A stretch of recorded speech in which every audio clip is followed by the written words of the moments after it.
एक बार एक बालक काशी से पढ़ करके आया, खूब विद्वान बन के आया, अपने पिताजी के पास आकर के बोला, पिताजी मैं सब कुछ पढ़ के आया हूं, आप जहां से चाहो पूछ लो।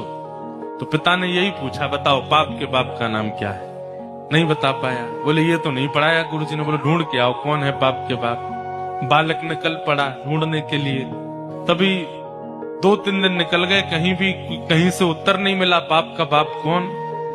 तभी एक घर के बाहर गौ माता खड़ी थी, तुलसी का पौधा लगा था। बालक ने सोचा किसी वैष्णव का घर है, 2-3 दिन हो गए कुछ खाया पिया नहीं, यहाँ पे कुछ पा लेता हूँ।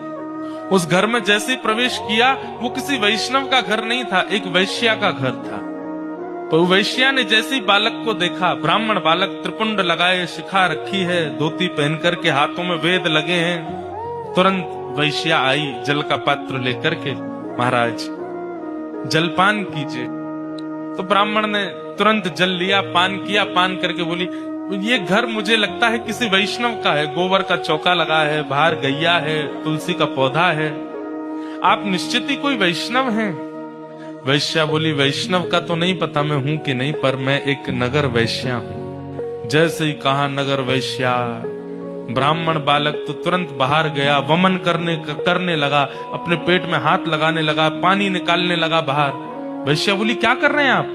बोले, पाप का बाप ढूंढने निकला था, वो तो मिला नहीं, तुम्हारे घर पर आके जल पी लिया, पाप और कर दिया मैंने। अरे तुम्हारे घर का पिएंगे हम, तुम्हारे हाथ का खाएंगे हम। जैसे ही सुना कि पाप के बाप को खोजने निकले थे, वैश्या ने मन में सोचा, ज्यादा दूर नहीं जाने दूंगी, यहीं मिलाती हूं।